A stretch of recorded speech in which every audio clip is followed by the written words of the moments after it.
Shuki didn't add, it's also the wasta that he's one of my best friends. So I appreciate being here. Thank you so much. I want to talk to you. So in the breakout section, I'm going to focus on conspiracy theories and sort of this new project that Sofia Moskalenko, David Maimun, and Nelly Lahoud and I are working on for Minerva. But what I want to do is do maybe a little bit more of a big picture. Shuki asked me to frame things like, in 20 years, what are some of the broader issues that we've seen in terms of the playbook? And I apologize, I'm coughing.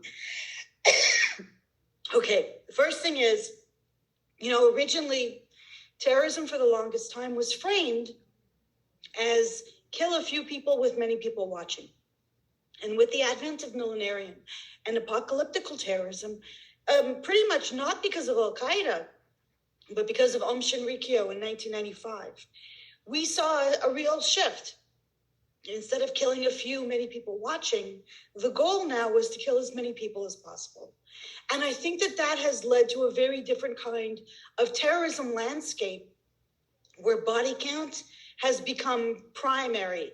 And especially in the aftermath of 9/11, in many ways, by Al-Qaeda setting the bar fairly high with this, when I say spectacular, not in a good way, with this spectacular series of attacks, that there was no possibility for any group really to ever match this level of violence, which is, by the way, a good thing. But it also, according to Nelly Lahoud's new work, shows that a lot of the oomph, a lot of the emphasis of attacks shifted away from Al-Qaeda towards many of its affiliates. So I want us to consider that as one of the sort of big picture issues, that we've moved from small scale attacks with, a large audience to actually counting the number of bodies. The other thing, and again, I apologize, it sounds like I'm personally promoting my own work, but the other thing that we started to see was the fact that many different groups started competing within the same terrorist landscape. So within a country, you didn't just have a dyad between the state and one group, you might have multiple groups. And, I observed this in part inspired by something Martha Crenshaw said in 2002, in which she said that there was one attack in 2002, and something like 3 or 4 different Palestinian terrorist groups tried to claim responsibility for the attack. Now, on the one hand, this meant that there was, this was considered to be a positive, that groups would vie for being able to claim credit. What it did is it changed the way terrorist groups branded attacks. We started to see these last will and testament videos so that the group would claim responsibility for the attack so that no one else could. But you also would have, pre-production and post-production additions to make sure that whoever did the attack got the proper credit. But it also, in some ways, if you think about it, it committed the person not to change their mind at the last minute. And then, according to Nasser Hassan, it also, for every attacker among the Palestinian bombers that she was focused on, for every person who died, the group that perpetrated the attack could recruit as many as 12 more. The other thing that we saw with this issue of outbidding, and this is something that I noticed, is that like the situation we see currently in Afghanistan, you would sometimes have more than one jihadi group. And I found this wonderful quote from Sheikh Ali Mohammed Raje, who was the Al-Shabaab spokesperson in Somalia. And he said, "Our senior command has ordered our fighters to attack and eliminate the disease of ISIS and uproot the tree that would be used to undermine the fruits of jihad." So in other words, you had jihadi groups going at each other, accusing each other of fitna or to being tafkiri, which is, that they are engaging in a kind of civil war and that they are non-believers and that they are apostates. And so this outbidding that we saw in real time, just recently in Afghanistan, means that the civilian population is caught in the crossfire, but that there are these perverse incentives for an escalation, that the group is escalating to be able to claim attacks. And this is especially the case if there's maybe a foreign patron and there's money to be had. The other thing that I also, again, big picture issue is there's only a limited and a finite number of things that terrorists can do.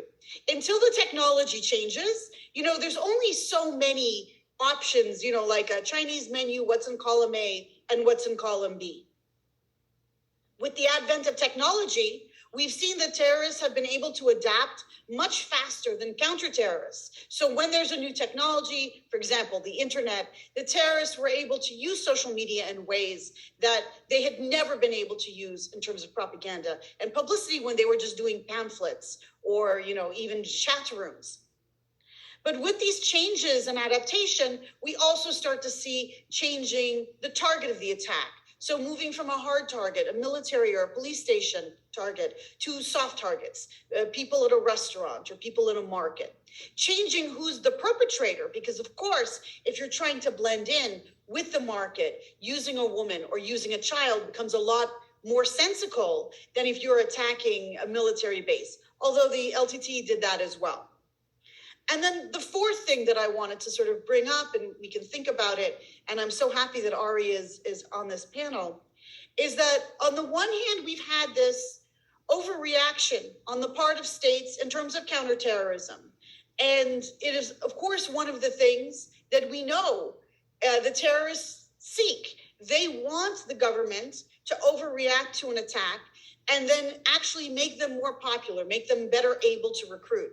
We saw this happen with the provisional IRA after Bloody Sunday. We've seen this time and time again, that perhaps the state's counterterrorism policies creates an incentive for people in the next iteration. But the last part of this overreaction has been, for 20 years, we have focused on only one enemy, and we have continued to only fight the last war instead of fighting like the next war. Because what ended up happening is, with this focus on jihadi terrorism at the exclusion of right-wing domestic extremist groups, what we've done is we've allowed, by benign neglect, these groups to fester, proliferate, and almost take over the Capitol on January 6th, 2021. And so, the fact that we as experts have also needed to incorporate these new challenges as they arise. I think Ari Perliger is perhaps the best example of someone who has both, excellent expertise in jihadi terrorism and Hamas, but who saw very early on the fact that these domestic groups were going to be, a primary focus that we needed to pay attention to.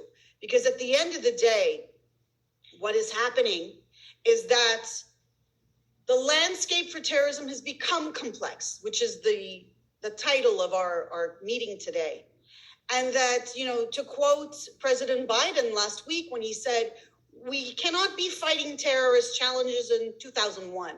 We need to be fighting the challenges in 2021. And we need to, both as observers of terrorism, scholars of terrorism, and practitioners, have that agility to be able to say, okay, we can walk and chew gum at the same time. There is still going to be a jihadi threat, especially among the affiliates globally. But we also have to look domestically at the situation in the United States and North America and understand how that complexity is impacting us. And with that, I want to say thank you so much for having me. And I hope that some of these 4 issues will stimulate different conversations in the breakout sessions, but also, since I have some of my wonderful GSU students in the room as well, subjects for future dissertations.